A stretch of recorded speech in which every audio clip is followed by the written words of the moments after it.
जब बैरी के ऊपर बाण चलाओगे तो फिर आँख की पुतली को दबाओगे कि नहीं दबाओगे? बिल्कुल दबाओगे। जैसे मान लो अपने घर में कोई काम करने वाला ही आया हुआ है और उसको हम बोलते हैं कि चल ये काम कर अब, तो वो बोलता है कि हाँ करूँगा, एक बार बीड़ी पी लेता हूँ। क्या पी लेता हूँ? एक बार बीड़ी पी लेता हूँ, उसके बाद में काम करूँगा। मतलब थोड़ी सी एनर्जी आ जाए, सुस्ती दूर हो जाए, इसलिए पहले बीड़ी पी लेता हूँ। सभी भाई बहनों को नमस्कार, मैं हूँ राजेश रावत। स्वागत करता हूँ आप सभी का आपके अपने चैनल रावत मैथ्स पर। प्यारे मित्रों, हम पढ़ रहे थे राजस्थान का अपवाह तंत्र, और राजस्थान के अपवाह तंत्र में भी हम आंतरिक प्रवाह की नदियाँ पढ़ रहे थे। आंतरिक प्रवाह की नदियों का ये अंतिम वीडियो है। उसके बाद में हम बंगाल की खाड़ी में गिरने वाली नदियां पढ़ेंगे। तो आज आंतरिक प्रवाह की लास्ट नदी है बाणगंगा नदी। इस बाणगंगा नदी का हर एक फैक्ट हम चुटकियों में इसी क्लास में याद करेंगे, बिना रटे। बातों ही बातों में यहीं से बातें पकड़ेंगे और हर एक फैक्ट को जो एग्ज़ाम की दृष्टि से इम्पोर्टेंट है, पूछा जाता है, वो हम यहीं पे इसी क्लास में तैयार करेंगे। तो चलिए आज की क्लास शुरू करते हैं। प्यारे मित्रों, सबसे पहले मैं आपको बता दूं, अन्यथा आप कमेंट करेंगे, ये जो बाणगंगा नदी है ये 2012 से पहले बंगाल की खाड़ी में गिरने वाली या बंगाल की खाड़ी की ओर जाने वाली नदी थी। लेकिन 2012 में इस बाणगंगा नदी को रुंडित नदी का दर्जा दिया गया। किसका दर्जा? इसे रुंडित नदी घोषित कर दिया गया। कौन सी नदी को? बाणगंगा नदी को। कब घोषित किया गया? 2012 में। अब आप पूछेंगे कि सर ये रुंडित नदी क्या होती है? तो सुनिएगा, वो सहायक नदी जो अपनी मुख्य नदी में, वो सहायक नदी जो मुख्य नदी में गिरने से पहले ही विलुप्त हो जाती है, मुख्य नदी तक अपना जल नहीं ले जा पाती है, अपने प्रवाह क्षेत्र में पहले ही विलुप्त हो जाती है, ऐसी नदी को कहा जाता है रुंडित नदी। तो ये रुंडित नदी है बाणगंगा नदी, क्योंकि ये मुख्य नदी जो यमुना नदी है, इसकी मुख्य नदी यमुना नदी थी, उसमें ये नहीं मिल पाती है, अपने प्रवाह क्षेत्र में भरतपुर के अंदर ही अब जाके ये विलुप्त हो जाती है। इसलिए बाणगंगा नदी को रुंडित नदी घोषित किया गया 2012 में। तो अब ये बंगाल की खाड़ी की ओर जाने वाली नदी नहीं है, ये आंतरिक प्रवाह की नदी है, क्योंकि भरतपुर में विलुप्त हो जाती है। ध्यान में रखना, इसे रुंडित नदी का दर्जा कब दिया गया? रुंडित नदी का दर्जा इसे 2012 में दिया गया। अब सुनिएगा, तो बाणगंगा नदी फिलहाल वर्तमान में आंतरिक प्रवाह की नदी है। सुनिएगा अब बाणगंगा नदी के बारे में। बाणगंगा नदी के सबसे पहले उपनाम देखो, रुंडित नदी कहा जाता है। अभी अभी मैंने बताया कि रुंडित नदी क्यों कहा जाता है इसे, इसलिए कहा जाता है कि ये मुख्य नदी में गिरने से पहले ही अपने प्रवाह क्षेत्र में ही विलुप्त हो जाती है, मुख्य नदी में अपना जल नहीं ले जा पाती है, इसलिए इस नदी को रुंडित नदी कहा गया है। आगे देखिएगा, अर्जुन की गंगा, अरे नाम आया इसमें अर्जुन, बाणगंगा में नाम आया बाण। बाण और अर्जुन का तो तगड़ा मेल था भाई, था कि नहीं? इसका संबंध अर्जुन से भी है। अब बाणगंगा नदी को अर्जुन की गंगा भी कहा जाता है। अर्जुन आया है, बाण आया है, बाण गंगा, अर्जुन की गंगा। ताला नदी कहा जाता है। इस बाणगंगा नदी को क्या कहा जाता है? बाणगंगा नदी को ताला नदी कहा जाता है। क्यों कहा जाता है ताला नदी? सुनिएगा, क्योंकि जब ये बाणगंगा नदी जमुआ रामगढ़ बांध में गिरती है, कौन से बांध में? जमुआ रामगढ़ बांध में गिरती है, उससे पहले एक गांव पड़ता है ताला गांव, उस ताला गांव के पास से बहती है, इसलिए इस बाणगंगा नदी को ताला नदी भी कहते हैं। कौन सी नदी? ताला नदी। क्यों कहते हैं? क्योंकि जमुआ रामगढ़ बांध में गिरने से पहले इस बाणगंगा नदी पर एक बांध बना हुआ है, जमुआ रामगढ़ बांध, जयपुर ग्रामीण में। तो उस बांध में गिरने से पहले ये नदी क्या करती है? ताला गांव में बहती है, इसलिए इस नदी को ताला नदी भी कहा जाता है। आशा करता हूँ इतनी बात आपको याद हुई होगी। बाणगंगा नदी को रुंडित नदी कहते हैं, अर्जुन की गंगा कहा जाता है और ताला नदी कहा जाता है। ये तो थे इसके उपनाम। अब सुनिएगा मेन बातें जो कंपटीशन एग्जाम में ज़्यादा पूछी जाती हैं। बाणगंगा नदी का उद्गम कहाँ से होता है? तो बाणगंगा नदी का उद्गम होता है बैराठ की पहाड़ियों से। और ये बैराठ की पहाड़ियाँ कहाँ हैं? ये कोटपुतली बहरोड ज़िले में है। कौन से ज़िले में? कोटपुतली बहरोड ज़िले में। सुनिएगा मेरी बात कैसे याद रखना है कि बाणगंगा नदी बैराठ की पहाड़ियों से निकलती है। सुनो, बाणगंगा नदी में नाम आया बाण और बैराठ की पहाड़ियों में शुरुआत में नाम आया बैर। अरे बाण किस पे चलाते हैं? बाण बैरी पर चलाते हैं। किस पे चलाते हैं? बाण चलाते हैं बैरी पर। जिससे बैर होता है उस बैरी पर बाण चलाते हैं कि इस बैरी के ऊपर बाण चलाया जाए, इस बैरी को ख़त्म किया जाए। उस बैरी को मारने के लिए जिससे बैर है वही बैरी है। उस बैरी को मारने के लिए उसके ऊपर बाण चलाया जाना है। क्या चलाया जाना है? बाण। मतलब बाण किस पे चलाएंगे? बाण चलाएंगे बैरी पर। किस पर चलाएंगे? बैरी पर। मतलब बाणगंगा नदी का जो उद्गम है वो होता है बैरी से, बैराठ की पहाड़ियों से। कैसे याद रखना है? बाण किस पे चलाओगे? बाण चलाओगे बैरी पर, या जिससे बैर है उस पर बाण चलाएंगे, उसे ख़त्म करेंगे, उसका सत्यानाश करेंगे। तो बाण चलाना पड़ेगा ना, किस पर?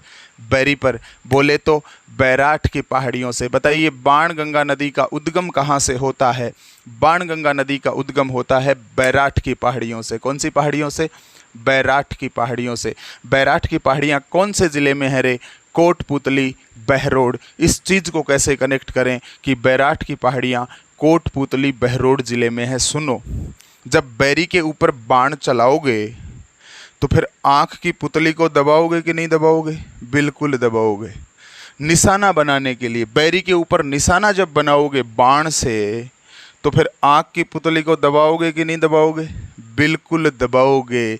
अरे आँख की पुतली आपने दबाई निशाना साधने के लिए, निशाना एग्जैक्ट सही जगह जाए, निशाना सही जगह पर लगे, इसलिए आपने क्या किया? आँख की पुतली को दबाया। किसको दबाया? आँख की पुतली को।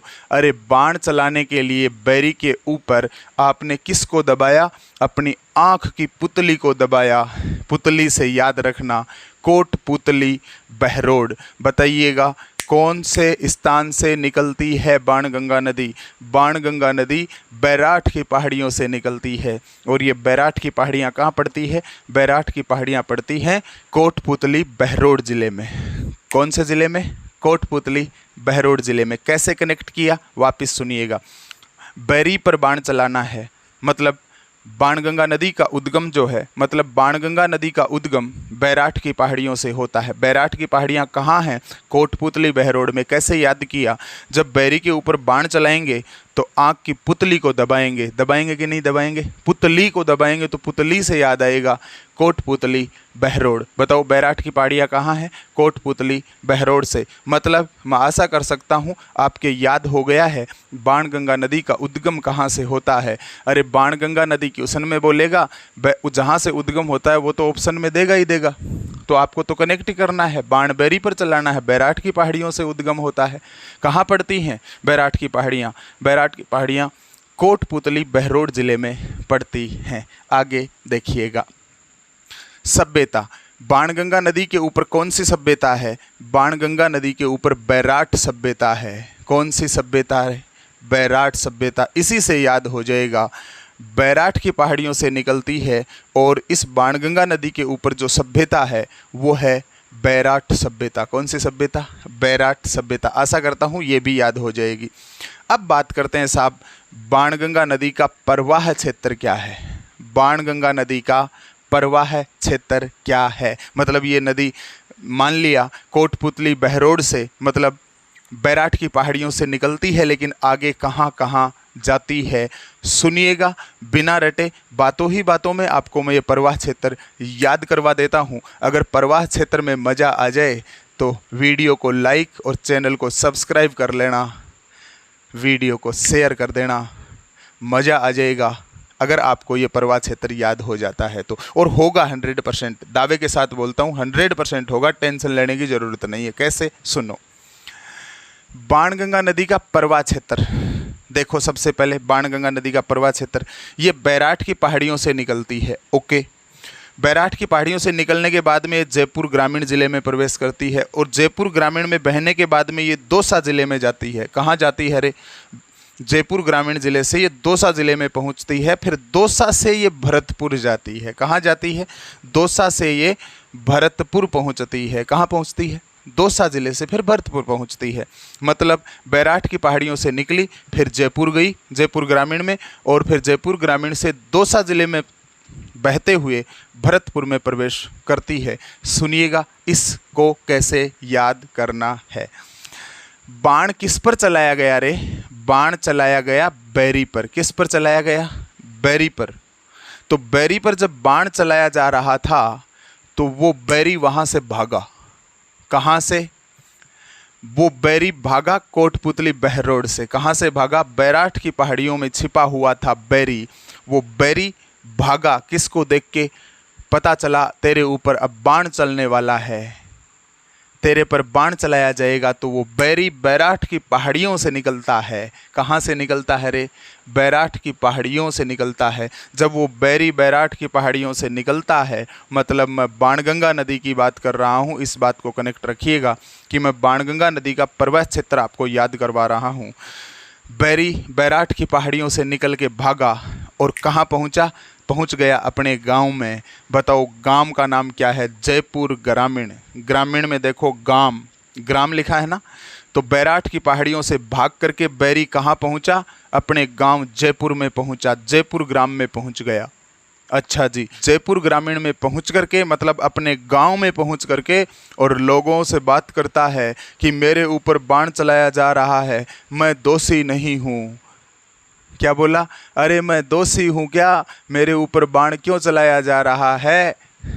जयपुर गांव में, जयपुर ग्रामीण में, मतलब बैराठ की पहाड़ियों से निकल के जयपुर ग्रामीण में पहुंचती है। मतलब बैरी बैराठ की पहाड़ियों से भागता है और कहाँ पहुंचता है? ग्राम में पहुंचता है, अपने ग्राम में। उसका गांव कौन सा था? उसका गांव था जयपुर। मतलब जयपुर ग्रामीण में बाणगंगा नदी प्रवेश करती है। और फिर वो बैरी क्या बोलता है? वो बोलता है अरे मेरा बैर क्यों किया जा रहा है? मैं दोषी नहीं हूँ। बताओ रे गांव वालों, बताओ रे घर वालों, मैं दोषी हूँ क्या? मतलब जयपुर ग्रामीण से वो कहाँ पहुँचती है नदी? वो दौसा में पहुँचती है। कहाँ पहुँचती है? दौसा में। फिर गांव वाले बोलते हैं, वो बोलता है ना, बताओ गांव वालों मैं दोषी हूँ क्या? मतलब दौसा में पहुँचती है। अब गांव वाले रिप्लाई कर रहे हैं। क्या रिप्लाई कर रहे हैं? भाई, भय से भाई, भरतपुर में देखना, भय से भाई, रत मतलब रत्ती भर भी गलती नहीं है तुम्हारी, तुम दोषी नहीं हो, पूरी गलती तुम्हारी है ही नहीं भाई, रत्ती भर भी तुम्हारी गलती नहीं है, पूरी की पूरी गलती किसी दूसरे की है, बस बैर तेरे से निकाला जा रहा है। आई बात समझ में? क्या था प्रवास क्षेत्र? सुनिएगा। बैराठ की पहाड़ियों से बैरी भागा है, पीछे पीछे बाण की तैयारी चल रही है उसके ऊपर चलाने की। तो बैराठ की पहाड़ियों से भागा, कहाँ के लिए भागा? अपने गांव के लिए भागा। जयपुर ग्राम में पहुंचता है, मतलब जयपुर ग्रामीण जिले में नदी प्रवेश करती है। और फिर गांव वालों से, अपने घर वालों से पूछता है, बताओ मैं दोषी हूँ क्या? मेरे ऊपर बाण क्यों चलाया जा रहा है? तो दोषी हूँ से याद रखना दौसा। तो गांव वालों ने, घर वालों ने बताया। भरतपुर में देखना, भरतपुर, भैरतपुर। तो इसमें बोला गया, गांव वालों ने बोला कि भाई रत से मतलब रत्ती भर भी तेरी गलती नहीं है, पूरा का पूरा दोष किसी दूसरे का है, तेरे को तो मोहरा बनाया जा रहा है, बैर निकाला जा रहा है तेरे साथ। मतलब मैं ये कहना चाहता हूँ, बैराठ की पहाड़ियों से निकलती है, जयपुर ग्रामीण में प्रवेश करती है, दौसा में बहती हुई भरतपुर में चली जाती है। आई बात समझ में? कैसे? इस लाइन को देखना और मैं बोलूँ उन बातों को सुनना। बैरी बैराठ की पहाड़ियों से भागा है, सबसे पहले अपने गांव जयपुर ग्रामीण में पहुंचता है और गांव वालों से बोलता है कि बताओ रे मैं दोषी हूं क्या? तो गांव वाले बोलते हैं भाई रत्ती भर भी तुम्हारी गलती नहीं है, भय रत, भय से भाई, रत से रत्ती भर भी, भाई रत्ती भर भी तेरी गलती नहीं है, पुर से मतलब पूरा का पूरा दोष किसी दूसरे का है, तेरे को तो मोहरा बनाया जा रहा है, तेरे से तो केवल बैर निकाला जा रहा है। बैराठ की पहाड़ियों से निकलती है, जयपुर ग्रामीण में प्रवेश करती है, मतलब बहती हुई दौसा ज़िले में बहती है। दौसा ज़िले से निकल के फिर भरतपुर ज़िले में जाकर के ये अपने प्रवाह क्षेत्र में विलुप्त हो जाती है। आशा करता हूँ बात समझ में आई होगी। कहाँ विलुप्त हो जाती है? भरतपुर में जाके विलुप्त हो जाती है। पहले कहाँ जाती थी? 2012 से पहले की बात करें तो ये भरतपुर से निकल करके फिर आगरा के निकट फतेहाबाद में यमुना नदी में मिल जाती थी। कब? 2012 से पहले की बात है। भरतपुर से आगे निकलती थी, आगरा में प्रवेश करती थी और आगरा के निकट फतेहाबाद था, उस फतेहाबाद में ये यमुना नदी में मिल जाती थी और बंगाल की खाड़ी में गिरती थी। लेकिन 2012 में इसे रुंडित नदी का दर्जा दे दिया गया और ये भरतपुर में ही विलुप्त हो जाती है। आई बात समझ में? पहले कहाँ जाती थी? भरतपुर से आगे निकलती थी, आगरा पहुँचती थी, आगरा में फिर फतेहाबाद में ये यमुना में मिल जाती थी। लेकिन अब कहाँ विलुप्त होती है? अब ये भरतपुर में ही विलुप्त हो जाती है। आशा करता हूँ बाणगंगा नदी का प्रवाह क्षेत्र आपको याद हुआ होगा। बैराठ की पहाड़ियों से निकली, जयपुर ग्रामीण में प्रवेश किया। दोषी तो नहीं हूँ ऐसा पूछा गांव में, दौसा में जाती है। दौसा में जाने के बाद में फिर उन्होंने क्या कहा था गांव वालों ने कि भाई तेरी रत्ती भर भी गलती नहीं है, पूरा का पूरा दोष किसी दूसरे का है, तेरे से केवल बैर निकाला जा रहा है। मतलब भरतपुर में जाकर के ये क्या होती है? भरतपुर में जाके विलीन हो जाती है, विलुप्त हो जाती है। अब बात करते हैं बाणगंगा नदी की लंबाई कितनी है। बाणगंगा नदी की लंबाई है 240 किलोमीटर। कितनी है? 240 किलोमीटर। मैंने इस बाणगंगा नदी की लंबाई को कैसे याद किया था, वही तरीका मेरे भाई मेरी बहन आपको बता रहा हूँ, सुन लेना। आसान तरीका है। जब किसी काम को करते हैं, किसी से कोई काम करवाते हैं और उसको बोलते हैं कि हाँ भाई अब ये काम कर ले तू। जैसे मान लो अपने घर में कोई काम करने वाला ही आया हुआ है और उसको हम बोलते हैं कि चल ये काम कर अब, तो वो बोलता है कि हाँ करूँगा, एक बार बीड़ी पी लेता हूँ। क्या पी लेता हूँ? एक बार बीड़ी पी लेता हूँ, उसके बाद में काम करूँगा। मतलब थोड़ी सी एनर्जी आ जाए, सुस्ती दूर हो जाए, इसलिए पहले बीड़ी पी लेता हूँ। तो बाणगंगा नदी की लंबाई भी मैं इसी तरीके से आपको याद करवा रहा हूँ, सुनना। और मैंने भी इसी तरीके से इस नदी की लंबाई को याद किया था, सुनिएगा। बाणगंगा नदी की लंबाई कितनी है? 240 किलोमीटर है। कितनी है? 240 किलोमीटर। बाण चलाने वाले से बोला गया कि भाई साहब तेरे को इस गोले पर बाण दागना है। इस गोले पर मतलब ये सेंटर बना दिया गया, कोई केंद्र बना दिया गया और बोला गया कि सुन तेरे को इस गोले पर बाण दागना है। तो उसने बोला इस गोले पर बाण दाग दूंगा, लेकिन पहले मैं मेरे शरीर में थोड़ी सी एनर्जी भर लेता हूँ, माइंड को एक्टिव कर लेता हूँ। पहले मैं एक बीड़ी पीऊँगा। क्या पीऊँगा? एक बीड़ी पीऊँगा। क्या बोला बाण चलाने वाले ने? बाण चलाने वाले ने बोला कि मैं सेंटर पर बाण चला दूंगा, ये जो आपने सेंटर बनाया है इस सेंटर पे बाण चला दूंगा, लेकिन पहले माइंड को बूस्ट करूंगा, माइंड को एनर्जी दूंगा। एक्टिव होने के लिए पहले मैं एक बीड़ी पीऊंगा, उसके बाद में एग्जैक्ट निशाना तूने जो सेंटर बनाया है उस सेंटर पर साध दूंगा। तो बाण चलाने वाला क्या पीता है रे? बाण चलाने वाला पहले बीड़ी पीता है। बीड़ी को मैं लिख रहा हूँ बीडी, वो बीड़ी पीता है। बीड़ी पीकर के सेंटर पर बाण चलाएगा, बीड़ी पिएगा फिर सेंटर पर बाण चलाएगा। बीडी को मैंने लिखा है बीडी। अब सुनिएगा, बी किस क्रमांक पे आता है ABCD में? बी 2 नंबर पे आता है। डी किस नंबर पे आता है? डी तो 4 नंबर पे आता है और ये सेंटर है, इसको मैंने 0 समझा है। मतलब BDO 240 किलोमीटर। बताओ बाणगंगा नदी की लंबाई कितनी है? बाणगंगा नदी की लंबाई है 240 किलोमीटर। कैसे याद किया? एक बार बीड़ी पी लेता हूँ, फिर सेंटर पर बाण चलाऊंगा। ये सेंटर है, इस सेंटर के ऊपर बाण चलाने से पहले बाण चलाने वाला क्या पीता है? बीड़ी पीता है। एनर्जी मिल जाए, निशाना सटीक लगे, इसलिए वो बीड़ी पीता है। तो बी 2 नंबर पे आता है, डी 4 नंबर पे आता है। इस सेंटर को मैंने 0 मान लिया। मतलब 240 किलोमीटर बाणगंगा नदी की लंबाई है। आई बात समझ में? अगर मज़ा आया है लंबाई याद करने में तो ठोको लाइक, करो शेयर वीडियो को, सब्सक्राइब करना मत भूलिएगा। बेल आइकन भी मेरे भाई दबा लीजिएगा, जिससे नया वीडियो जब भी डालूं तुरंत नोटिफिकेशन आपको प्राप्त हो जाए। अब देखो प्रमुख नहरें, बाणगंगा नदी से जो नहरें निकाली गई प्रमुख वो कौन कौन सी हैं? एक तो है उज्जैनी और एक है पथेनी। दो नहरें निकाली गई है, उज्जैनी और पथेनी। कैसे याद करें? बाणगंगा नदी की लंबाई याद करवाई तो मैंने आपको बोला कि बाण चलाने वाले से बोला गया कि चला बाण इस सेंटर पर, तो वो बोला बीड़ी पी लेता हूँ उसके बाद में चलाऊंगा। तो जो सेंटर पर निशाना मरवाने वाला है वो क्या बोल रहा है? वो बोल रहा है कि देख बाण ऊंचा नीचा नहीं जाना चाहिए, बिल्कुल पथ पे जाना चाहिए। कैसे जाना चाहिए बाण? बाण ऊंचा नीचा नहीं जाना चाहिए, बिल्कुल सटीक पथ पे जाना चाहिए। यही तो दो नहरें हैं। कौन कौन सी? ऊंचा नीचा नहीं जाना चाहिए, एक तो उज्जैनी है, बिल्कुल सटीक पथ पे जाना चाहिए, एक पथेनी है। बताओ बाणगंगा नदी पर, बाणगंगा नदी से दो नहरें निकाली गई, कौन कौन सी? एक तो उज्जैनी और एक पथेनी। कैसे? बाण है ना, बाण वो ऊंचा नीचा नहीं जाना चाहिए, तो जहां निशाना साधना है उस निशाने पर सटीक पथ पे जाना चाहिए। मतलब उज्जैनी और पथेनी दो नहरें निकाली गई हैं बाणगंगा नदी से। बोलिएगा कौन सी?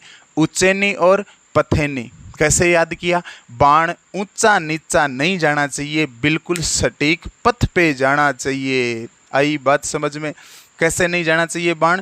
बाण ऊंचा नीचा नहीं जाना चाहिए, तो बिल्कुल सटीक पथ पे जाना चाहिए, तभी तो लगेगा सेंटर पर बाण। मतलब ऊंची नीची से ऊंचा नीचा नहीं जाना चाहिए, मतलब उज्जैनी, और सटीक पथ पे जाना चाहिए, मतलब पथेनी।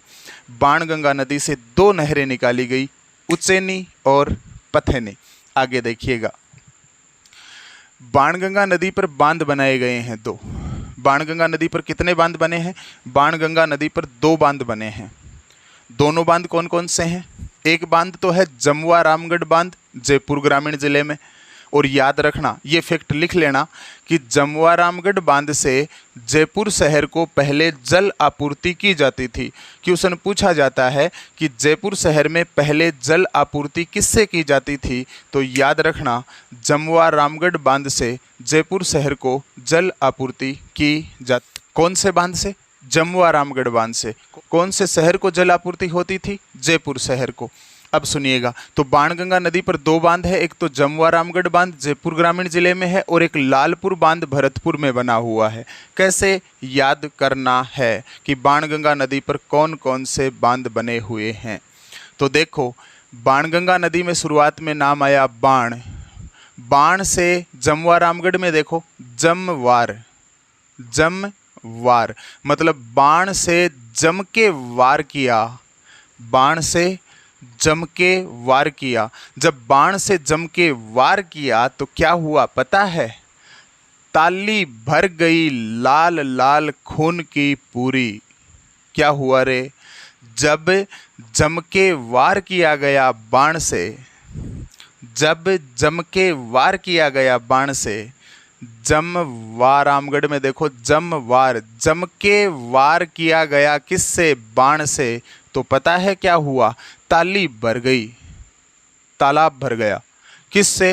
लाल लाल खून से पूरा, तालाब भर गया। भर से भरतपुर, लाल लाल खून से पूरा मतलब लालपुर बांध बना है। कहाँ पे? भरतपुर में। और जमुआ रामगढ़ बांध बना है जयपुर ग्रामीण जिले में। बाणगंगा नदी पर कितने बांध बने हैं? दो बांध। कौन कौन से? एक तो जमुआ रामगढ़ बांध और एक बना हुआ है लालपुर बांध। कैसे याद किया? जमुआ रामगढ़ में नाम आया जमवार, मतलब जम के वार किया किससे? बाण से, क्योंकि बाणगंगा नदी की बात हो रही है। जम के वार किया बाण से तो क्या हुआ? लाल लाल खून की ताली भर गई। लाल लाल खून की क्या भरी? ताली भरी। लाल लाल से लालपुर, भरी से भरतपुर, मतलब भरतपुर में तो लालपुर बांध बना हुआ है, और जम के वार से याद रखना जमुआ रामगढ़ बांध बना हुआ है। और ये जमुआ रामगढ़ बांध जयपुर ग्रामीण जिले में है। पहले इस जमुआ रामगढ़ बांध से जयपुर शहर में जल आपूर्ति की जाती थी। प्यारे मित्रों, आशा करता हूँ बाणगंगा नदी का हर एक फैक्ट आपके माइंड में गया होगा। एक बार पुनः मैं रिवाइज करवा देता हूँ, सुनिएगा मेरी बातों को। बाणगंगा नदी का उपनाम क्या क्या है? इसे रुंडित नदी कहा जाता है। क्यों कहा जाता है? क्योंकि ये अपनी मुख्य नदी में मिलने से पहले ही विलुप्त हो जाती है, भरतपुर में विलुप्त हो जाती है, इसलिए इसे रुंडित नदी का दर्जा 2012 में दिया गया।